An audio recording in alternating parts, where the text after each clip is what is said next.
kata beliau itu katanya saya juara umum sekolah cerdas cermat Bible di gereja itu. Dari kelas 1 SMA sampai kelas 3 SMA. Seperti itu. Jadi pun kalau ketika saya lulus SMA, rencananya kan saya mau kerja, tapi karena ya gereja tahu, terus kembali saya diingatkan tentang cita-cita saya waktu kecil sama orang tua, akhirnya saya memutuskan gak jadi kerja. Di situ saya berkata kan, langsung bercelat, nggak mungkin lah, saya tetap nih seorang Kristen gitu. Padahal udah agak sedikit tergoyahkan itu. Masa semakin lama belajar teologi, semakin ragu sama Bible gitu. Itu ada di situ. Jadi ketika dia memperlakukan kitab sucinya, Al-Quran. Jadi saya belum pernah lihat dia kentut waktu megang Al-Quran. Walaupun kenyataannya waktu saya masuk Islam ada ya orang-orang kayak gitu ya. Ada yang kayak gitu. Ada. Tapi qadarullah, Allah memakai orang ini dengan kebiasaan baiknya demikian gitu. Akhirnya wah, dia ini bahkan dia dia melarang saya melarang saya untuk pegang Qurannya gitu. Ya. Nggak boleh. Orang tua kita telah memberikan cintanya tanpa pamrih, yuk balas mereka dengan kebaikan abadi, yakni dengan berwakaf Al-Quran atas nama mereka. Wakaf sekarang, pahala selamanya.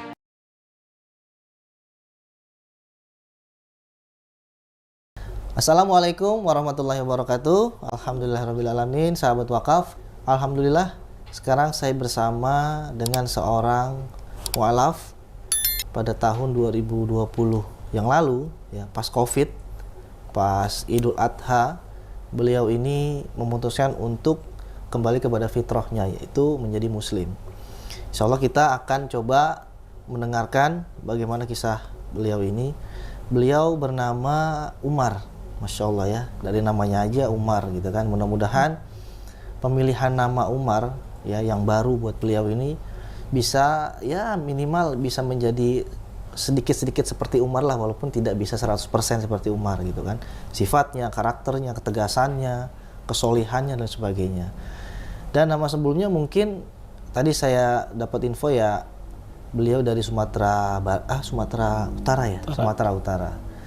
Yaitu Dendri Huta Barat ya, Dendri Huta Barat, dan beliau mantan penginjil. Nah, seperti apa? Kita langsung ke beliau saja. Assalamualaikum. Waalaikumsalam warahmatullahi. Sehat ya, Kang Umar? Alhamdulillah. Gimana dengan nama barunya? Wah, Masya Allah. Itu antum sendiri yang milih?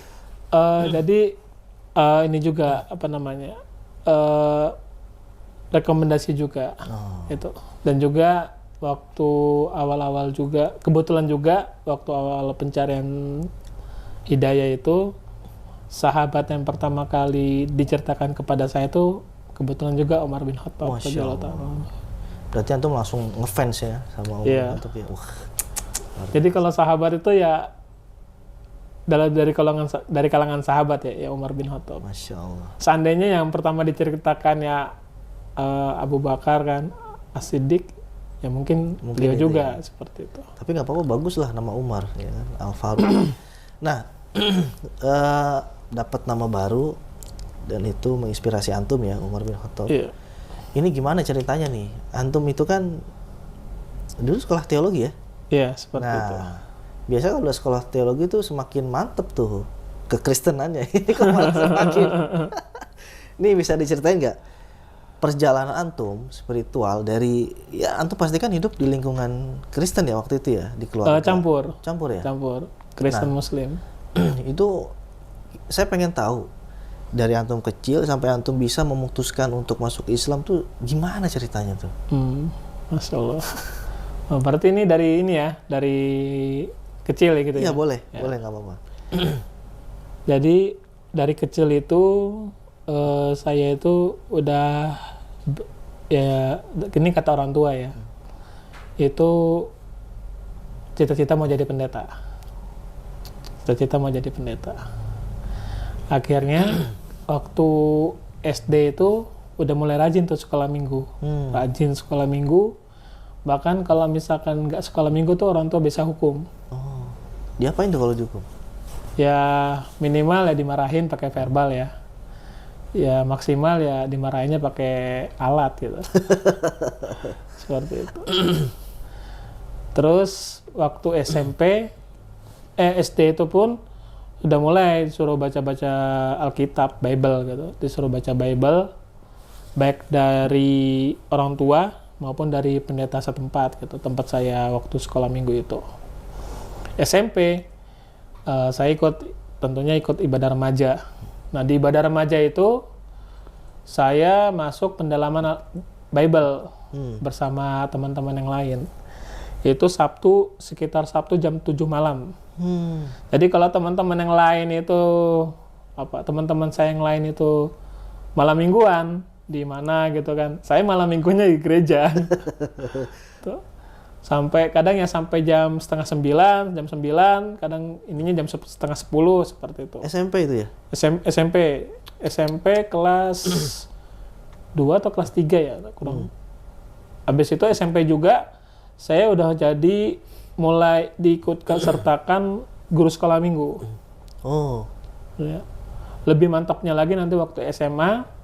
Di SMA itu ya tetap jadi guru sekolah minggu dan kebanyakan ngajar di kelas besar. Dari kelas 4 SD sampai 6 SD.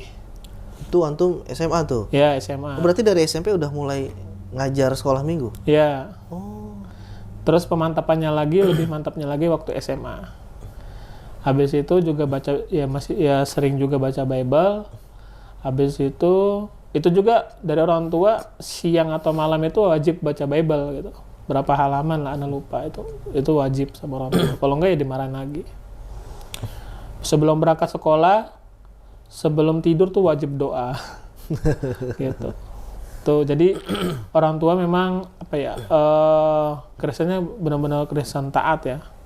Bahkan sebenarnya dari kakek juga sih, kakek dari pihak ayah itu pemain musik, istilahnya ketua pemuda gerejanya lah. Maksudnya yang punya pengaruh. Kakek tuh? Ya, kakek, mendiang kakek. Kebetulan ya namanya Daud. Oh gitu. Ya, Daud Huta Barat. Nah, terus kembali lagi di SMA itu pula, waktu kelas 3 SMA itu saya diberikan kado sama ibu pendeta itu. Masih ingat saya, pas saya buka, hadiahnya tuh Bible ukuran kecil.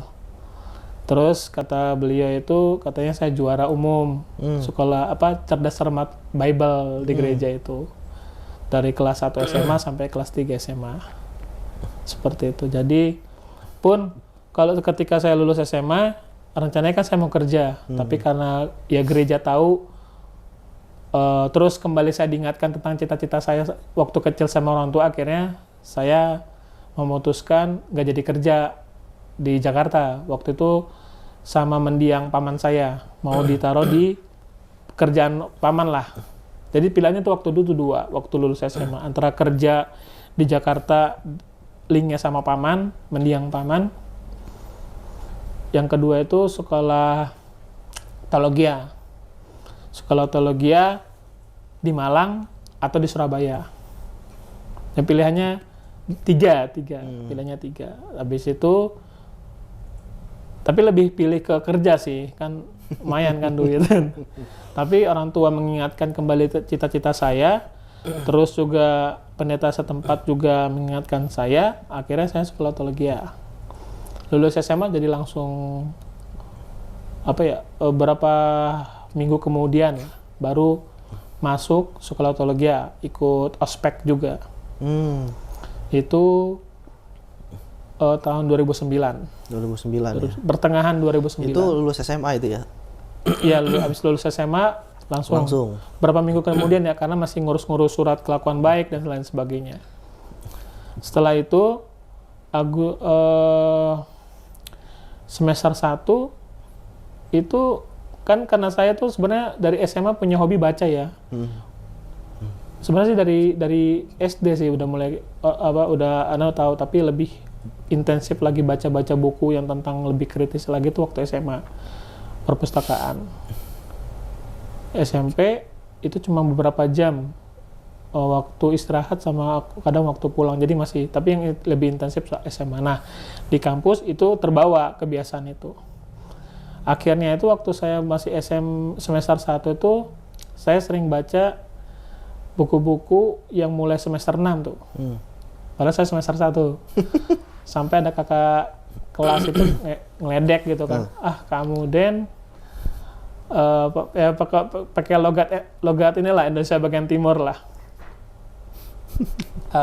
Ngeledek itu masih semester 1 ini. Tapi ya saya menyukai gitu dan masuk gitu. Habis itu ada momen ya akhirnya saya ada buletin internal di gereja tentang tentang fakta di Amerika sama Eropa bahwa semakin tinggi sekolah teologianya, strata pendidikan sekolah teologianya, mereka semakin meragukan Bible. Ada situ. Itu artikel internal.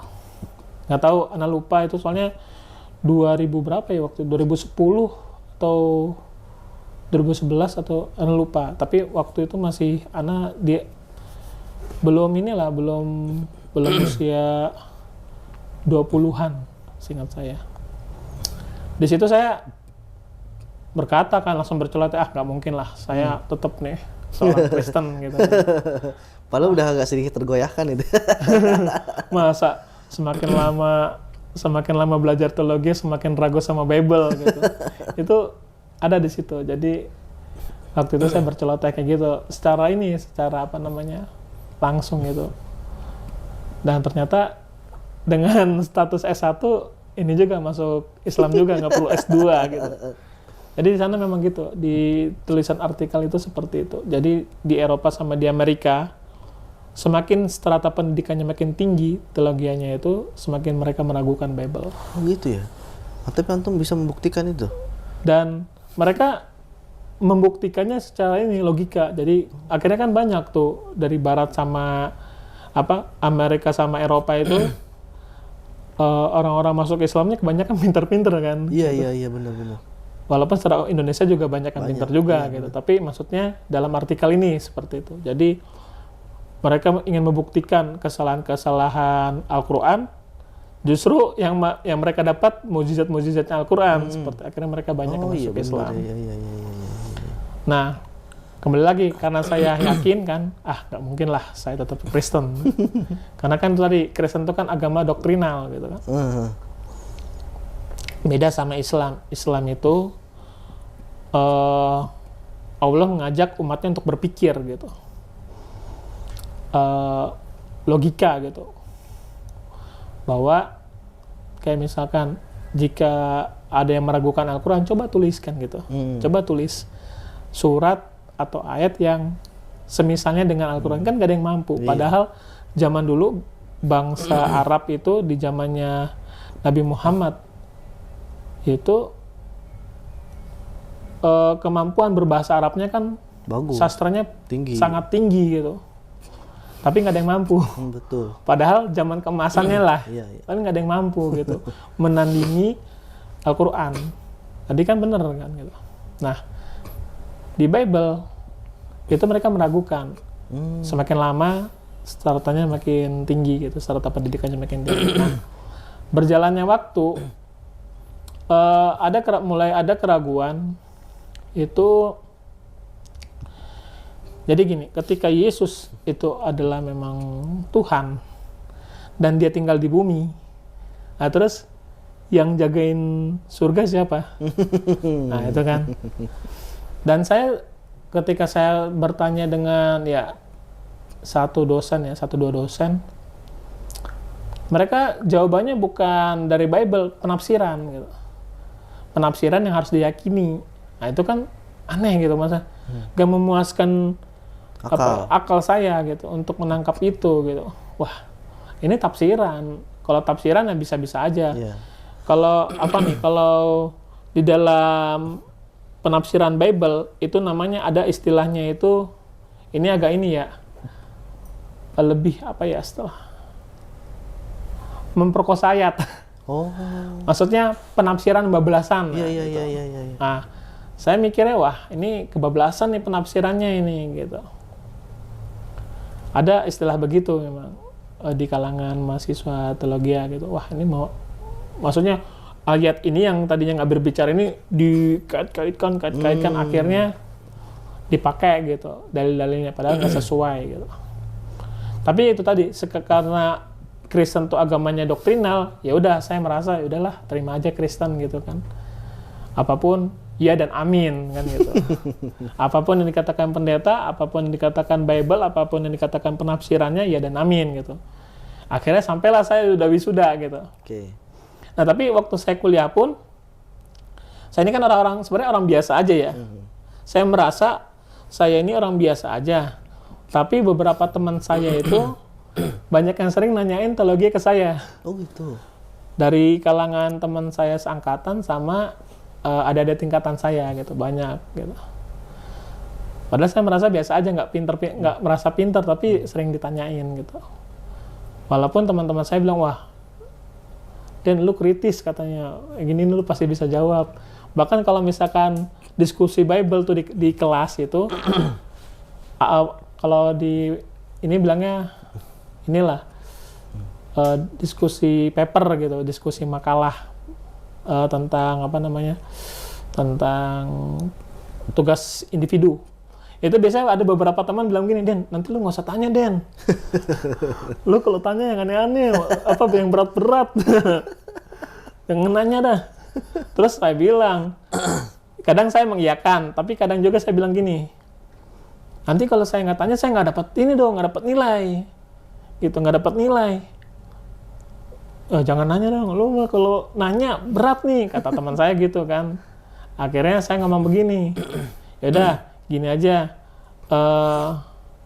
kamu ya ini pakai bahasa umum ya, jadi saya nggak ngomong jenis kelaminnya atau apa gimana. Jadi saya pakai kata kamu, gini aja, saya tulis pertanyaannya ke kamu,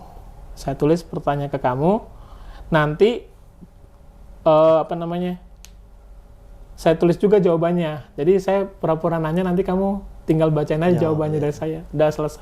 Yang penting kamu dapat poin, saya dapat poin. Oh, udah aman. Kayak gitu.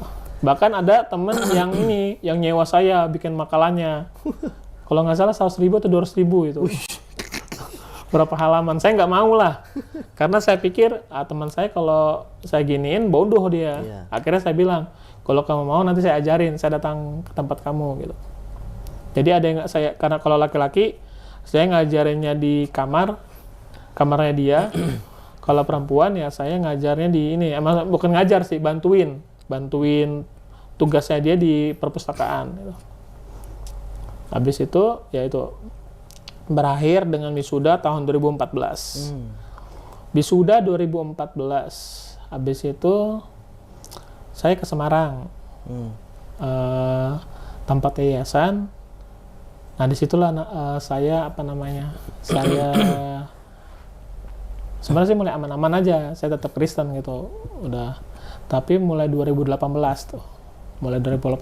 berteman dengan teman-teman Muslim, diskusi. Tadinya saya juga punya niat jahat, pengen penginjilan nih. Yeah. Terus tuh saya bilang nih anak ini kok, soalnya saya nggak percaya dia kan, saya tuh orangnya dari Kristen itu suka suzon, maksudnya suka prasangka buruk sampai dia membuktikan dia adalah orang baik gitu. Jadi waktu itu saya memang punya rencana buat mengkristenkan dia, tapi saya lihat ini orang baik. Jadi begini, secara pendidikan saya lebih tinggi dari dia, dari status pendidikan saya lebih tinggi dari dia. Saya S1 di lulusan SMA. Dari segi gaji, dari segi ekonomi, ya pokoknya saya lebih tinggi dari dia. Yeah. Lagi dari segi apa lagi ya? Ya dari segi dunia lah, saya kayaknya lebih bagus dari dia. Tapi ada satu hal yang membuat saya itu menganggap dia orang baik ketika dia memperlakukan kitab sucinya, Al-Quran. Jadi saya belum pernah lihat dia kentut waktu megang Al-Quran. Walaupun kenyataannya waktu saya masuk Islam ada ya orang-orang kayak gitu ya. Ada yang kayak gitu. Ada. Tapi qadarullah, Allah memakai orang ini dengan kebiasaan baiknya sedemikian gitu. Akhirnya wah, dia ini bahkan dia dia melarang saya melarang saya untuk pegang Qur'annya gitu. Ya. Nggak boleh. Saya harus wudu dulu gitu baru pegang gitu. Minimal wudu. Tapi saya pun karena nggak ngerti ini, akhirnya saya nggak pegang juga kan. Setelah itu, saya mikir, wah ini saya, kan Bible itu kan bisa diginiin ya, bisa digendeng ini, bisa taruh di sini gitu. Di bawah gitu. Bisa taruh di sini gitu. Ya, di bawah. Jadi bebas. Sedangkan dia memperlakukan Al-Quran, wah mulia gitu. Wah ini kayaknya orang baik nih. Ini kayaknya perlu perlu diajak diskusi nih. Akhirnya diskusilah kami, saya tentang Bible, dia tentang Al-Quran. Wah, tapi kita nggak sampai debat lah, cuma diskusi. Walaupun ya memang terjadi banyak perbedaan, tapi kita nggak bawa sampai ke panas gitu. Sampai akhirnya dia mulai tuh cerita tentang Nabi, saya tentang Yesus. Dia juga cerita tentang Umar bin Khattab gitu. Wah, unik nih orang nih. Dari pembenci Rasulullah jadi orang yang paling sayang sama Rasulullah. Iya. Orang yang sayang sama Rasulullah. Wah, ada model begini orangnya. Padahal katakan mau bunuh gitu kan. Jadi dari orang yang pengen bunuh Rasulullah sampai orang yang sampai titik di mana dia siap mati buat Rasulullah. Wah, keren. Bisa ya. Ini saya merinding, maksudnya wah saking tajuknya saya kalau ngingat itu. Akhirnya saya ini lagi cerita-cerita sama dia juga cerita sama saya, dapat ilmu satu. Jadi kan yang pertama itu orang Yahudi itu kan kultus kepada Nabi Musa. Orang Nasrani kultus sama Nabi Isa. Maksudnya kultus sampai dianggap punya wibawa yang sama dengan Tuhan gitu. Tapi Nabi Muhammad beda gitu. Jadi Nabi Muhammad itu manusia yang mulia. Jadi dia tetap manusia, nabi dan rasul, tapi nggak punya zat ilahi gitu. Wah, tokoh apa lagi nih gitu. Anak kira kan Muhammad juga disembah gitu. Dulu kan anak manggilnya Muhammad ya. Wah, ini saya kira Muhammad ikut disembah, ikut dipuja-puja. Nah, anak kira juga sholawat itu penyembahan juga gitu, bentuk penyembahan kepada Muhammad. Dulu manggilnya Muhammad ya. Habis itu pas cerita, oh Nabi Muhammad begini mas, gini, nggak disembah. Jadi ya kita memuliakan Nabi Muhammad sebagai Nabi dan Rasul, dan beliau juga nggak punya zat ilahi gitu, nggak punya wibawa yang sama dengan ilahi, maksudnya dengan Allah Subhanahu Wa Taala gitu. Oh, iya, malah mikir loh. Sampai akhirnya nanti ke surat Al-Ikhlas. Surat Al-Ikhlas yaitu tentang bahwa Allah nggak punya nasab gitu. Allah tidak dilahirkan dan tidak melahirkan. Wah, udah mulai goyang. 2018 tuh.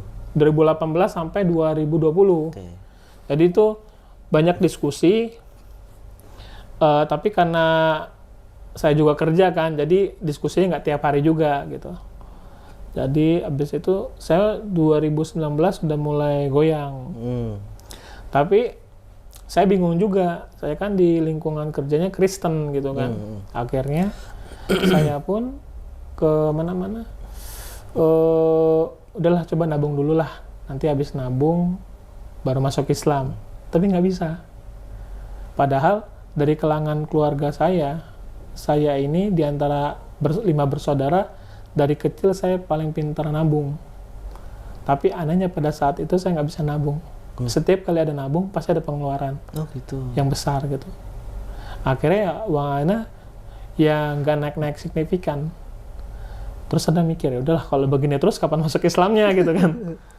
Tapi ana masih ragu juga, soalnya otak saya dulu dunia gitu. Wah, nih kalau saya masuk Islam jadi miskin nih pasti. Iya, kan kerjaan udah hilang. Di kerjaan waktu itu kerjaan Kristen kan, kerjaan Kristen tuh karena ini ijazahnya Kristen kan, ijazah saya kan STH kan gitu. Jadi Masa tiba-tiba di apa namanya, di pabrik-pabrik apa, kan orang ketawain kan, wah ini lulusan teologi lulusan teologi kerjanya di pabrik nih. Ledek tuh pasti itu. Jadi mikirnya, wah ini jadi miskin nih. Udah, nanti dulu lah, kerja dulu lah. Nggak bisa ternyata. Akhirnya saya berani untuk keluar, mengundurkan diri Desember 2019. Waktu itu, dan qadar Allah, nggak entah kenapa ya, saya tuh kayak orang bodoh, merasa jadi orang bodoh, karena terhadap COVID ya. Kan waktu itu ada COVID ya. Jadi, saya pikir tuh efek COVID seperti SARS, flu burung, seperti jadi saya nggak punya, entah kenapa ya, memang udah qadar Allah ya, Allah buat begitu ya. Jadi, Allah menutup kritis saya atau logika saya untuk kayak dapat informasi bahwa COVID ini dampaknya bisa lebih besar daripada SARS atau flu burung. Kalaupun saya tahu, makanya saya tetap bertahan di di tempat kerjaan itu. Jadi saya langsung aja tuh Desember 2019 saya mengundurkan diri.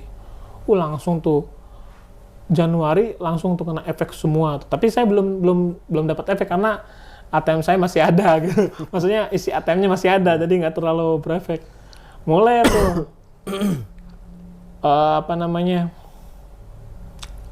April udah mulai gelisah tuh ya. Jadi ternyata saya dapat kerjaan. Nah, saya kira kerjanya seperti apa? Kerjanya ternyata di gereja juga, di daerah Jakarta Timur. Nah, di daerah Jakarta Timur saya mau diorbitkan jadi penginjil juga. Kalau ya adalah di daerah Jawa Barat sama Sumatera bagian selatan. Akhirnya karena mulai nggak betah ya, di situ kan penyembahan ada ini juga kan, kayak penyembahannya lebih kuat gitu kan. Jadi saya kayak mulai nggak nyaman. Akhirnya saya bohong tuh sama pendetanya. Kalau saya mau ke Jogja, sama orang tua saya mau ke Sukabumi. Padahal saya ke daerah itulah tempat nanti saya syahadat Juli 2020 seperti itu. Berarti antum itu keraguan itu muncul di tahun 2018 ya, awal-awal ya? Ya, 2018 sampai 2020. Apa yang bikin antum ragu pada waktu itu? Apakah karena konsep ketuhanan kah? Atau karena surat Al-Ikhlas kah? Atau apa gitu? Iya, konsep ketuhanan yang dikaitkan dengan surat Al-Ikhlas itu. Gimana bahwa tuh? Allah Subhanahu wa Ta'ala itu zat yang menciptakan itu ya tidak diperanakan dan juga tidak memperanakan gitu. Oke. Akhirnya itu mulai tuh meruntuhkan teologi Kristen di dalam akal saya. Oh iya ya, Yesus itu kan anak Tuhan. Jadi di dalam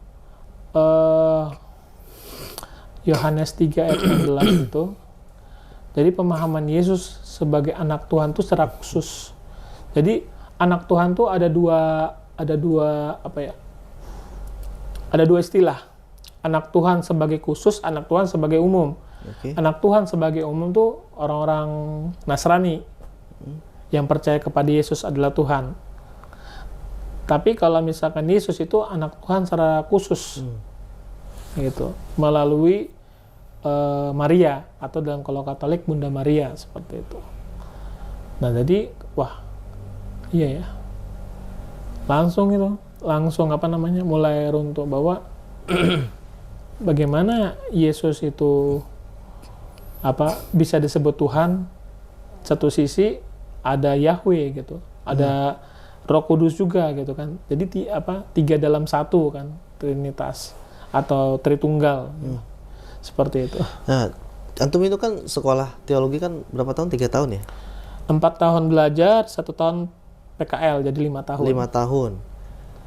5 tahun itu masa sih langsung runtuh begitu aja kepercayaan antum dengan teologi itu ya? Iya.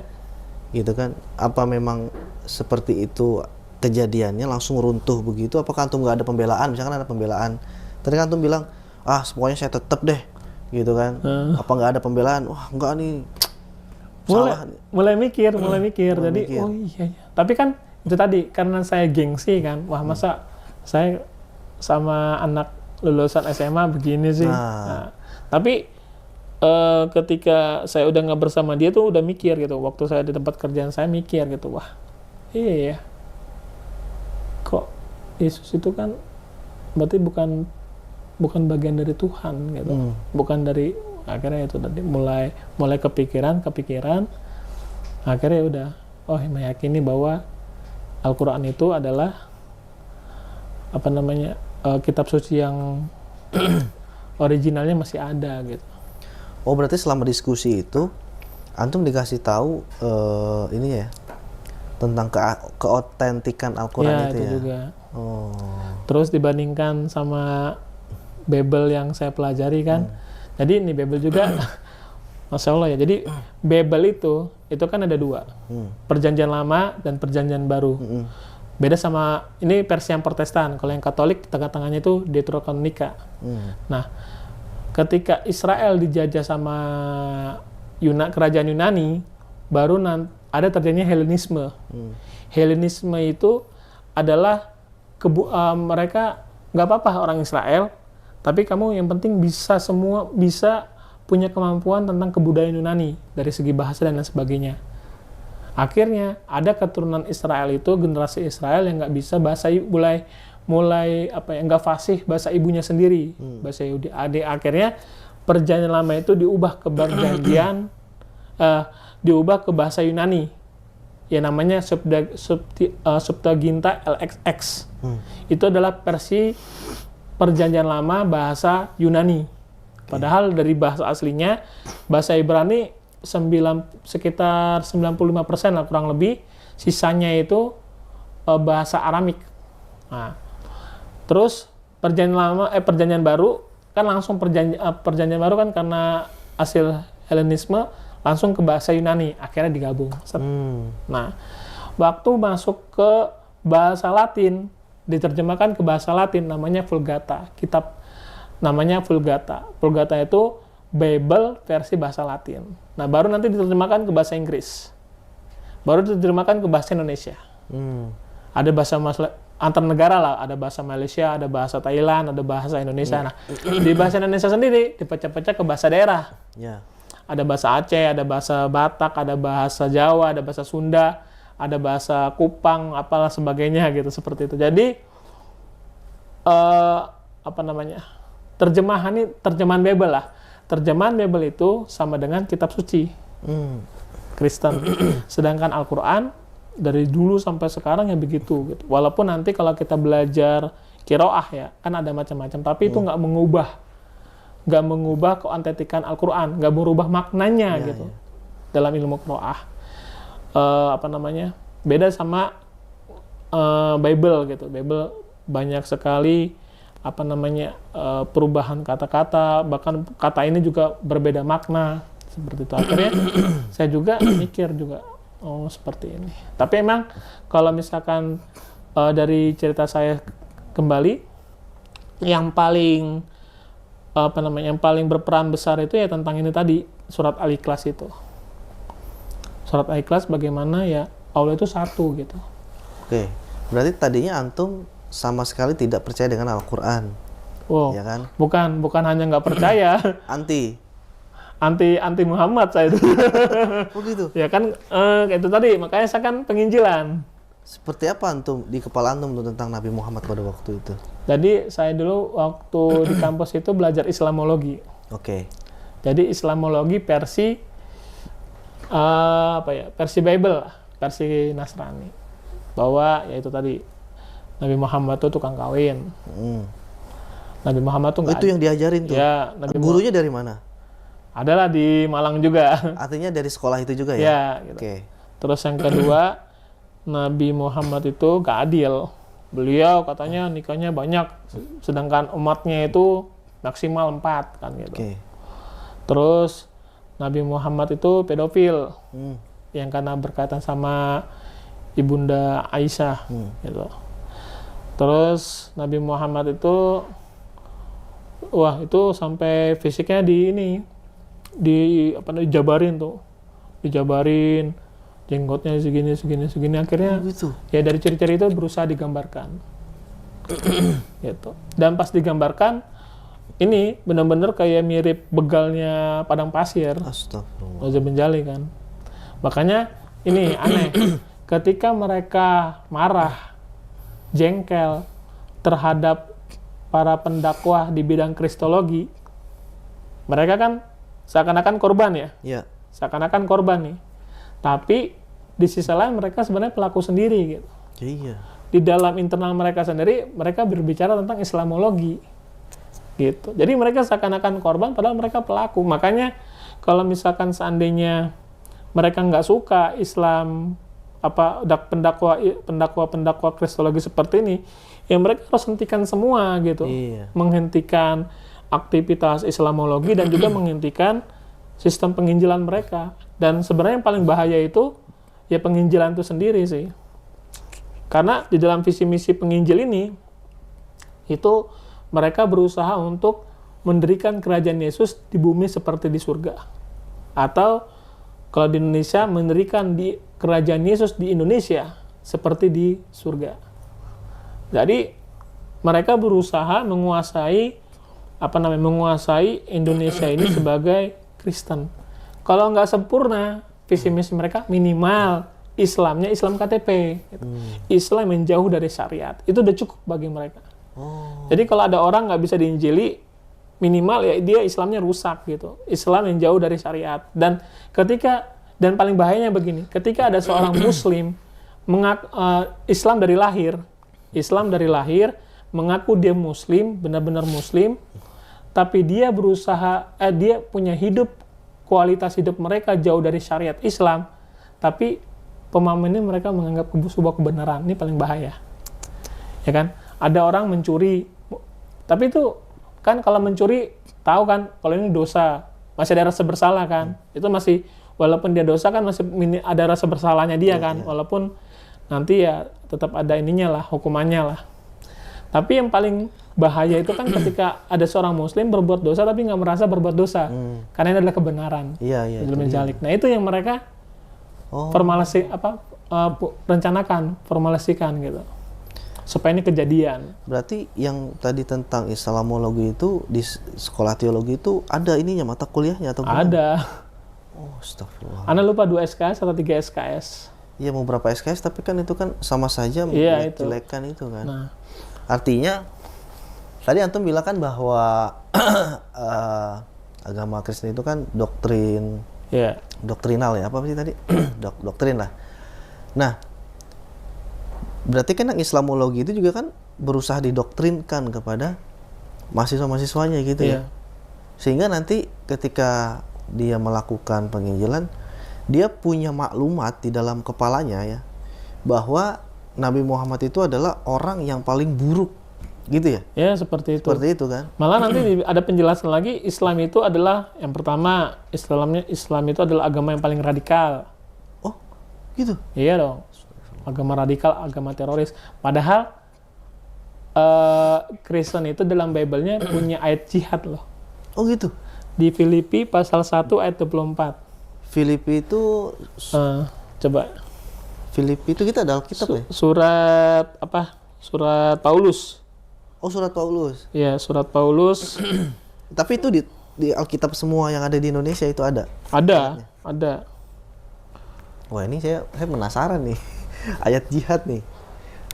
Karena kan mereka itu ketika yang tadi antum bilang itu Islam itu radikal, karena Islam itu berusaha untuk menegakkan apa yang diperintahkan oleh umatnya gitu kan. Tapi kan dituduh radikal gitu kan. Nah, tapi kan antum mau Filipi 1 ayat 21. Ini gimana? Ini coba nih. Karena bagiku hidup adalah Kristus dan mati adalah keuntungan. Ayat 21 itu. Iya. Ini mati adalah keuntungan. Hidup untuk adalah Kristus dan mati adalah keuntungan. Kalau mati untuk Kristus dan gereja, maksudnya itu adalah keuntungan. Syahid lah ya. Iya. Kalau bahasa kita syahid. Kalau di mereka istilahnya martir, mati martir. Oh. Gitu. Iya. Jadi kalau misalkan ngomong radikal, mereka juga punya ayat jihad, ayat-ayat untuk membela agama mereka gitu. Karena mereka termakan oleh framing Barat bahwa yang namanya syahid jihad itu adalah ulahnya teroris, gitu kan. Sehingga dia ya kalau bahasa saya ya kayak menepuk air terpecik muka sendiri gitu ya kan. Dan ayat ini biasa diajarkan kepada para kader, bukan kepada jemaat umum gitu. Nggak, jarang diajarkan kepada gereja secara umum gitu. Maksudnya khotbah-khotbah umum. Biasanya diajarkan sama di dalam khotbah-khotbah untuk para kader, mahasiswa-mahasiswa teologia, para kader-kader gereja seperti itu, tentang supaya lebih berani gitu untuk membela kekristenan gitu. Oke. Maksudnya dalam hal kalau misalkan disudutkan dengan apa-apa, ya berani aja lawan gitu. Karena mati untuk ini adalah keuntungan. Dan terus yang lainnya, Islam itu nanti dikatakan agama jin. Hah? Ini yang paling sadis nih Najul Menjalai. Aduh, gimana tuh? Karena itu tadi kan Nabi Muhammad mendapatkan wahyu di Gua. nah, gua tempatnya biasanya itu dia. Jadi dihubungkannya ke situ. Kan Najul Menjalik. Jadi itulah ajaran-ajaran Islamologi gitu. Makanya saya juga bingung tadi. Mereka merasa mereka adalah korban karena para mu'alaf yang backgroundnya penginjil, mu'alaf backgroundnya pendeta, mu'alaf backgroundnya pengurus-pengurus gereja berbicara tentang Bible, mereka marah, mereka jengkel. Padahal mereka sendiri di internalnya bicara begitu. Tapi kan karena bedanya cuma apa? Diliput sama nggak diliput. Iya, benar. Kalau kita kan diliput nih. Kalau mereka nggak diliput. Padahal mereka juga di internal sendiri berbicara tentang seperti itu. Gitu. Ya yang kemarin yang apa? Pendeta Gilbert itu kan sebenarnya kan di gereja kan ya? Di lingkungan gereja dan dia sedang khotbah katakanlah seperti itu kan. Ya memang secara secara kalau sepengetahuan saya secara pidana itu nggak bisa dipidanakan karena dia bicara seperti itu di jamaahnya gitu kan. Tapi yang min qadarillah atau qadarullahnya itu muncul di media sosial gitu kan sehingga membuat heboh. Nah, ini menguatkan saya bahwa hal-hal seperti itu tuh memang lumrah dilakukan. Lumrah. Kalau saya sih nggak kaget gitu. Saya nggak kaget karena ya memang biasa gitu. Karena mungkin zaman sekarang kan HP kan udah canggih kan. Kalau dulu kan nggak terlalu nggak canggih, nggak terlalu nggak seperti ini media kan. Jadi ya nggak terlalu terendus. Ya tadi yang saya bilang tadi itu ya apa namanya banyak hal-hal yang diceritakan tentang Islam di gereja itu seperti itu. Makanya kemarin tuh saya ngomong sama ini waktu saya podcast di Ngaji Cerdas, saya bilang gini, apa namanya, mereka seakan-akan mereka yang paling dinistakan seperti itu. Padahal yang mereka juga dinistakan sama Islam lah gitu. Padahal mereka juga ya pelakunya gitu. Walaupun itu tadi yang membedakan adalah mereka jarang diliput, jarang direkam seperti itu. Mereka itu playing victim jadinya kan. Iya. Astagfirullahaladzim.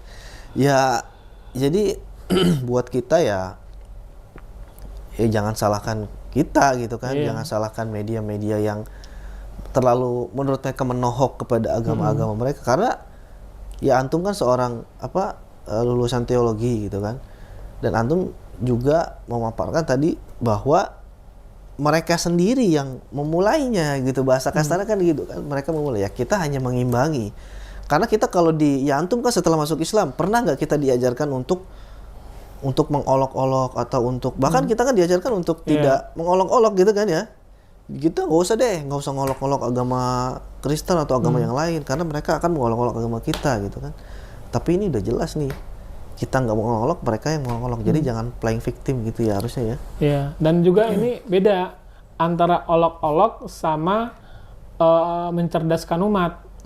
Maksudnya mendakwakan tentang akademis gitu. Kalau ini kan tentang akademis, maksudnya tidak ada olok-olok, jadi murni untuk memahamkan umat Islam. Sedangkan mereka, itu tadi yang viral ini sekarang kan, mimik wajahnya itu loh. Gestur tubuhnya. Gestur tubuhnya itu akhirnya seperti stand up comedy gitu kan. Mirip sekali. Bener loh. mendakwakan tentang Islam tapi sebagai bahan lelucon. Itu. Jangankan dia ya, kalau pelakunya kaum muslim itu sendiri pasti diinin kok. Jadi ini bukan karena bukan dia karena pendeta, bukan. Siapapun itu yang meledek tentang Islam atau membawa sesuatu tentang Islam sebagai bahan lucu-lucuan, mau dia Islam dari lahir kayak, mau dia santri kayak, mau dia mualaf atau dia bahkan seorang yang bukan Islam apalagi, pasti diiniin viral dan akan ditentang gitu. Karena akidah kita, pemahaman agama kita ialah kita nggak boleh membuat lucu-lucuan terhadap Islam gitu, nggak boleh gitu. Jadi kalau misalkan Kristen berbicara tentang Islamologi, ya kita juga berbicara tentang Kristologi. Udah selesai. Tapi tidak boleh dibawa kepada bahan bercandaan gitu. Kita juga kan nggak bawa kayak gini kan dalam hal apa istilahnya supaya apa namanya mempercandai Islam atau mengejek Kristen, enggak. Tapi ini secara akademis karena kita berbicara tentang Kristologi.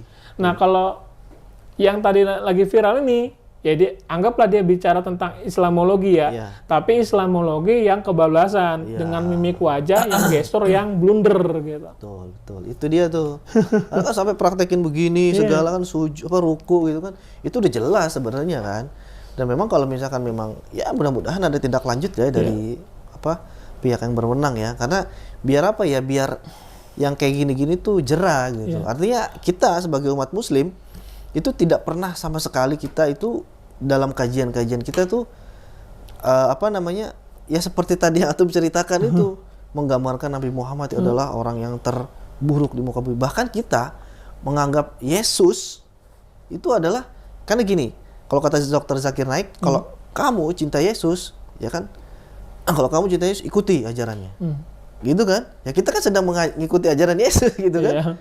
Kita nggak pernah yang namanya mengolok-olok katakanlah kalian tahu nggak di kajian misalkan ya, kalian tahu nggak Yesus itu kan mohon maaf itu tidak pakai celana di salibnya. Masa kamu punya Tuhan itu kan nggak pernah temuin nggak? Gitu. Nggak pernah kan? Ya paling cuman akademis yang Antum tadi bilang itu bahwa memang ya konsepnya Trinitas. Kalau kita kan ada di surat Al-Ikhlas dan sebagainya. Itu kan sebatas itu doang. Tidak lebih dari itu. Ya Allah Rabbi. Saya baru tahu tuh. Ya itu dia. Jadi kayak ada ya komedian yang muslim ya, yang muslim dari lahir, blunder kan. Dan istilahnya langsung ditentang sama umat Islam di Indonesia. Apalagi yang dari kalangan non-muslim gitu. Jadi ini bukan masalah dia pendeta atau mau apa, tapi karena ajaran agama Islam udah mutlak. Tidak ada toleransi bagi orang yang membuat ajaran Islam sebagai sesuatu yang lelucon. Gitu. Nggak boleh. Agama Islam, Nabi Muhammad, para sahabat, terus juga para ulama-ulama terdahulu, bahkan Allah Subhanahu wa Ta'ala itu sendiri, nggak boleh dijadiin sebagai bahan bercandaan gitu. Itu udah ajaran Islam gitu. Makanya siapapun pelakunya pasti kena gitu. Nah, maksudnya minimal kena hujat gitu. Dirujat. Kena hujat. Apa namanya? Sosial lah ya. Iya, sanksi sosial lah ya. Gitu. Nah, kalau di Kristen sendiri ada maksudnya aturan seperti itu untuk tidak mengolok-olok agamanya sendiri walaupun dia Kristen ataupun non-Kristen gitu. Ada pendeta. Jadi gini, itu kan Bible itu kan lebih banyak ke penafsiran ya daripada dia berbunyi sendiri ya. Jadi di dalam Bible itu juga ditafsirkan ya ada yang boleh, ada yang enggak gitu. Yang enggak ini yang bagus, maksudnya mereka juga berusaha, pendeta-pendeta juga ada beberapa pendeta lah gitu. Ada sebagian pendeta juga menjaga diri untuk tidak menghina Islam gitu. Karena mereka tahu gitu, mereka minoritas. Makanya kemarin tuh sempat saya lihat ada komentar ya di Ngaji Cerdas itu, dia bilang begini, banyak pendeta-pendeta berusaha toleransi, si Gilbert bikin ulah. Iya. Gitu. Iya benar. Malah blunder. malah orang kan udah capek-capek ngebangun branding ya kan toleransi. Udah banyak pendeta yang berusaha tentram gitu kan dengan situasi sama di kalangan muslim gitu ya. si Gilbert makanya bikin mulah gitu. Ada tuh komentarnya itu, emang bener gitu, parah memang. Jadi Soalnya gini, mimik wajahnya itu loh yang ngeselin. Astagfirullahaladzim menjalik. mimik wajah ditambah sama gestur yang Nah, itu. menyerupai gerakan sholat. Terus anehnya dia bilang begini, anehnya endingnya apa? Endingnya duduk anjay. Oh, Ya kan iya. ada kalimat itu kan. Iya. Padahal Ngelipet. iya ngelipet gitu. Padahal gini, kalau seandainya pendeta Gilbert masuk Islam dan dia nggak bisa sholat sebagaimana mestinya, Bisa duduk. seperti umumnya, dia bisa duduk. Itu tadi di Islam itu ada rukhsah. Ah, Ada istilah rukhsah bagi mereka-mereka yang punya hujah syar'i. betul. Makanya nanti kalau pendeta Gilbert seandainya masuk Islam ya, anaknya Amin. beliau sholatnya bisa duduk di kursi gitu dengan sop yang sama dengan jemaah di antara jemaah gitu. Dan nggak perlu ngelipet ya. Iya, nggak perlu ngelipet gitu. Kalau memang dia kesusahan buat ngelipat kaki, baik dia tahiyat awal maupun tahiyat akhir, ya udah apa namanya duduk di kursi bisa. Nggak perlu berdiri lama-lama Iya. gitu kan. Kalau nggak bisa berdiri, duduk. Kalau nggak bisa duduk, baring. Kalau nggak bisa baring, dengan isyarat. Islam, makanya semakin saya pelajari Islam, itu semakin yakin. Masya Allah. Karena gini, apa ya, Masya Allah ya, Islam itu agama yang sangat memudahkan umatnya gitu. Memang apa ada halal haram. Nanti kan ada, tapi ada apa namanya? Ada satu kondisi di mana adanya perubahan hukum dengan kondisi-kondisi tertentu. Jadi Islam itu apa namanya nggak memberatkan umatnya. Contoh gini kan, Islam itu pernah gini ya Ustaz, pernah kalau saya salah coba minta tolong kasih tahu saya ya. Islam itu mengharamkan apa ajaran Quran mengharamkan makan daging babi, Oke. ya kan? Tapi ada momen khusus di mana daging babi itu bisa Halal. jadi halal. Dimana ketika dia pas di atas gunung dan dia antara kalau misalkan nggak makan itu bisa meninggal, dia bisa makan daging babi.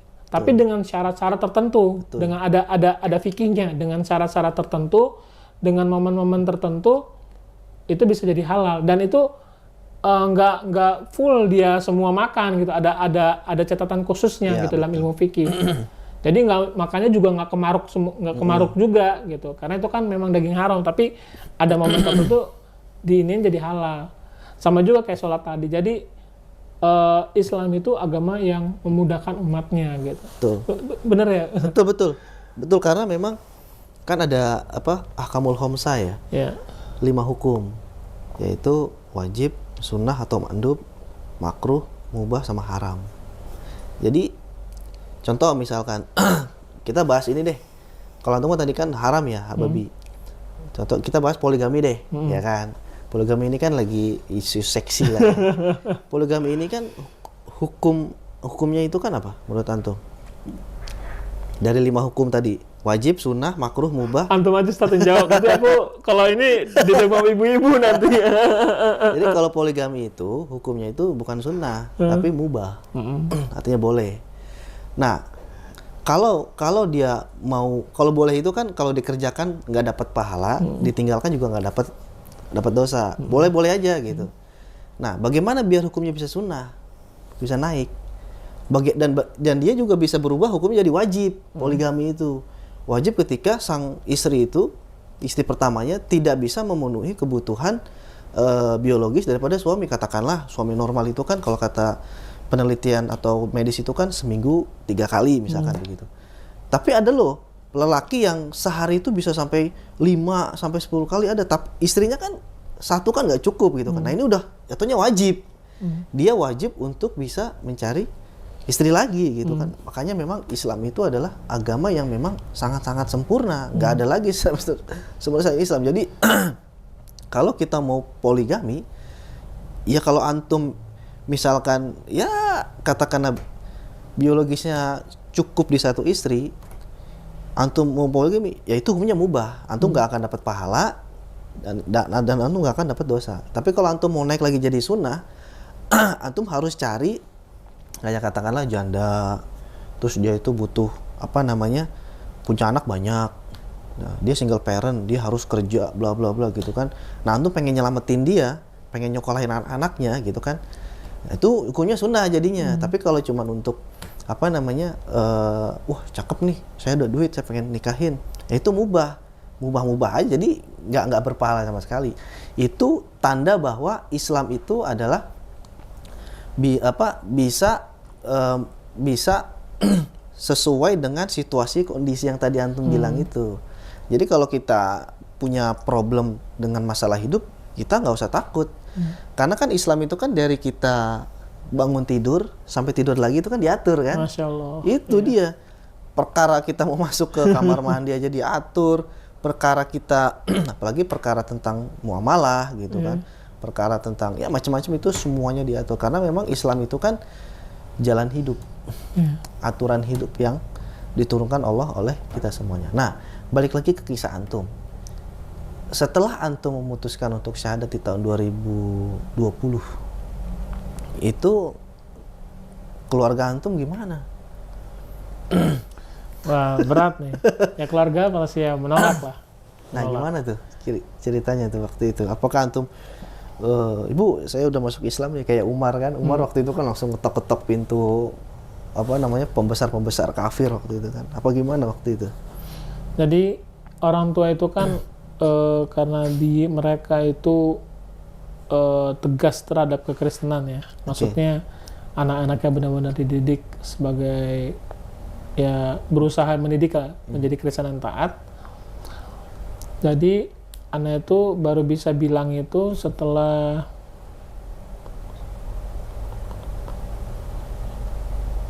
kurang lebih 10 bulan setelah mu'alaf. Berarti 2021 kira-kira. 2021 ya.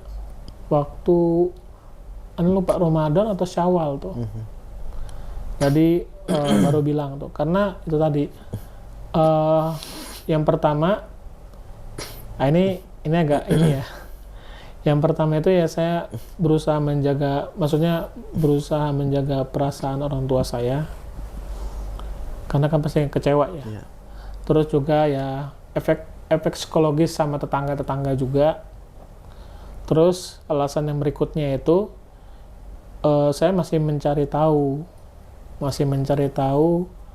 apa namanya rencana-rencana teman-teman saya secara khususnya untuk penginjilan di Indonesia gitu. Jadi dan saya memang dapat istilahnya gambaran-gambaran mereka secara apa namanya pas COVID sama pasca COVID gitu. Pas COVID. Jadi cukup dapat kabar sama berita tentang gerakan-gerakan penginjilan di wilayah Indonesia ini. Nah, tapi ya itu tadi karena syahadat saya sempat viral ya di YouTube, maksudnya ada di YouTube gitu ya. Itu teman-teman saya sama dosen-dosen saya dan segala macam itu rame tuh di Malang. Ramai doang. HP saya sampai ini ya, sampai apa namanya? Hang gitu. Ada ada WA, ada telepon WA. Wah, itu udah tiba-tiba banyak gitu.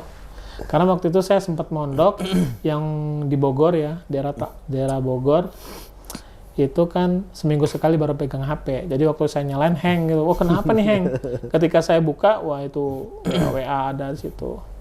Ya karena udah ketahuan ya nggak bisa lagi. Nggak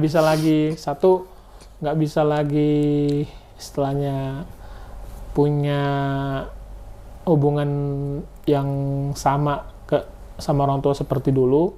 Yang kedua, saya nggak punya dapat link lagi buat dapat informasi lagi. Tapi kayaknya sama aja sih gambaran umumnya itu apa namanya? Tetap sama rencana-rencana penginjilan mereka. Begitu ya. Orang tua juga kecewa berarti ya? Ya pasti kecewa. Kekecewaannya dilampiaskan seperti apa waktu itu? Apakah ya marah lah, mengusir antum atau enggak?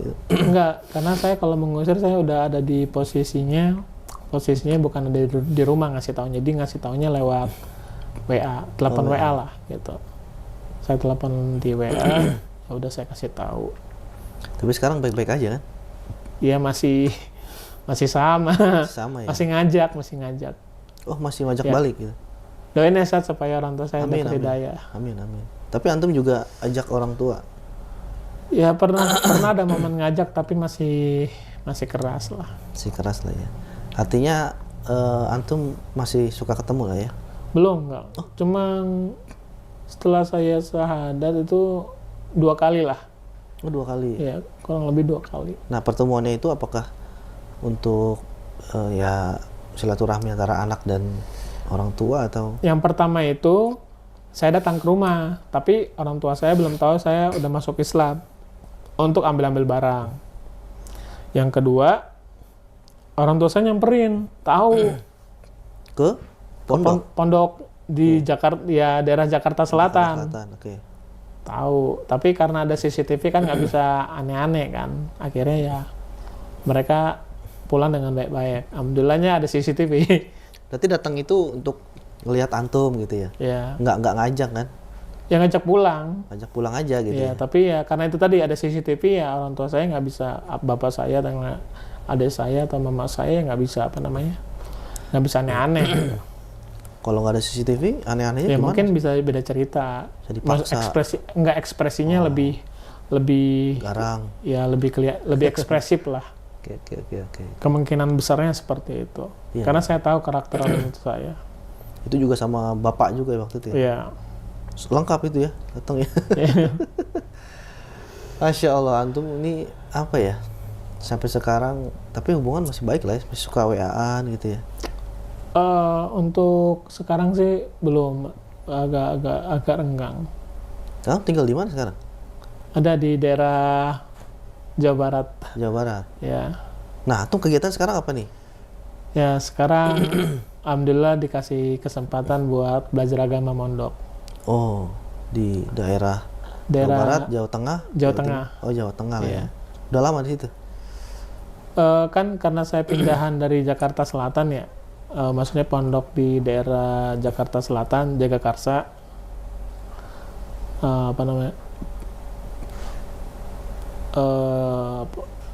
saya melanjutkan di daerah Jawa Tengah. Oh, Jawa. Baru masuk tahun lalu. Oke, berarti antum mukim di situ kan? Iya, tinggal di sana. Tinggal di sana kan? Berarti antum menetapnya sekarang di sana lah ya. Iya. Ini lagi libur mondok aja. Oh, lagi mondok ya. Iya. Berarti besok atau kapan balik? Ya besok Pak, ya Besok lah. diusahakan sih besok sih. Ya kan karena memang setelah antum masuk Islam, apalagi dengan background antum yang S1 STH lah ya, sekolah teologi itu atau sarjana teologi, antum pasti, dan antum juga kan tadi bilangnya kan suka baca gitu kan, suka belajar. Itu saya doakan antum bisa menjadi apa namanya ya, pendakwah anti pemurtadan di pelosok-pelosok gitu ya. Amin. Mudah-mudahan antum bisa bangun pondok pesantren yang mana itu fokus untuk menangkal pendangkalan akidah di pelosok-pelosok seperti itu. Karena Islam butuh orang-orang kayak antum nih yang memang ya kayak Umar bin Khattab lah ya. Islam itu kan kalau kata Rasul kan berdoa. Nggak tahu antum udah tahu belum? Iya. Tentang 2 Umar itu ya kan. Iya. Ya, tapi kan Allah mengabulkan Umar bin Khattab karena memang Islam itu butuh sosok salah satu dari 2 Umar itu, dan mudah-mudahan antum adalah salah satu orang yang memang dibutuhkan oleh Islam ini. Masya Allah. Amin. Rabbal alamin. Masya Allah. Wah. Walaupun di ketinggian ya. Tapi nggak apa-apa karena kan apa ya? Nah, yang namanya kalau kata Sultan Muhammad Al-Fatih itu dia ya dalam Islam itu kita harus punya visi setinggi-tingginya. Masya Allah. Itu Sultan Muhammad Al-Fatih. Ya. Karena dia itu kan setelah 800 tahun dari zaman Nabi Muhammad sampai zamannya dia menjadi gubernur kekhalifahan di Turki itu sudah banyak panglima-panglima perang terbaik Islam yang tidak bisa menembus benteng Konstantinopel. Nah, ketika dia diceritakan oleh kakeknya, oleh ayahnya tentang Konstantinopel, dia punya visi yang paling tinggi. Iya, antum kalau misalkan memang ini harus baca kisah-kisah heroik seperti itu karena itu akan menjadi motivasi buat kita. Akhirnya dia kan punya ide yang out of the box, mengangkat kapal ke gunung gitu. Itu kan luar biasa, orang juga nggak kepikiran gitu kan. dan lain sebagainya. Oke, Bang Umar, Bang apa tadi namanya? Dendri, Iya. Dendri Huta Barat. Terima kasih, jazakallah khair, udah mau mampir ke studio kita, udah mau membagi kisah spiritualnya, dan tadi juga saya dapat banyak maklumat baru tentang apa yang dipelajari oleh antum di sekolah teologi itu. Dan ini mudah-mudahan konten ini bisa menjadi tambahan informasi baru buat saudara-saudara kita yang memang membutuhkan.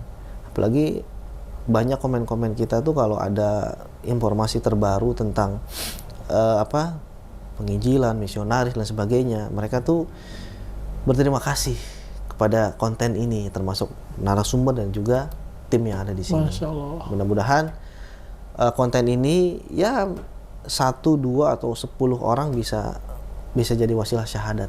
Amin, amin, rabbal alamin. Terima kasih Bang Umar. Terima kasih. Baik, sahabat wakaf, ini luar biasa tadi 1 jam ya kayaknya, 1 jam lebih ini, Insya Allah. Luar biasa tadi nggak kerasa. Sebenarnya memang kita masih pengen ngobrol lagi dengan Bang Umar ini, yang Insya Allah nanti beliau masih belajar di pondok pesantren. Mudah-mudahan setelah nanti lulus atau setelah ada waktu lagi, kita bisa ngobrol lagi dengan beliau. Kita gali lagi pemahaman tentang kristologi seperti apa, karena kan beliau juga kan, kita tahulah sarjana teologi, kita perlu tahu gitu seperti apa.